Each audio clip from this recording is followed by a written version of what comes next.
అయితే మేరీ అనే ఒక అమాయకురాల్ని యేసుక్రీస్తే ఒక మగాడిగా వచ్చి ఆమె మీద ఆవహించి తనే డింగ్డాల్ డిస్క్ చేసేసి తనే కొడుకుగా పుట్టాడా?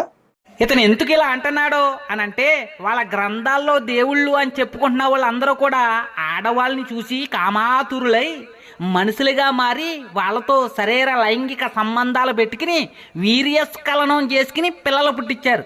అందుకే బైబిల్లో దేవుడు కూడా అలాంటి వారే అని అనుకుంటున్నారు. అనయా, బైబిల్లో దేవుడు అలాంటి దేవుడు కాదు. బైబిల్లో దేవుడు అతి పరిశుద్ధుడు. ఇలాంటి నీచ పాపిష్టి పనులు చేయరు. అయినాగా నాకు డౌట్ అనయా, మీ గ్రంథాల్లో ఉన్న ఒక్కొక్క దేవుడికి 2-3 భార్యలు కదా.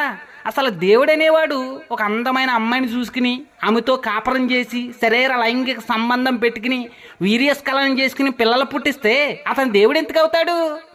అలాగైతే కుక్కలో మనుషులు కూడా వీర్యస్ఖలనం చేసుకుని పిల్లలు పుట్టిస్తున్నారు కదా. ఇంకా మీ దేవుడికి మనుషులకి పెద్ద పోలిక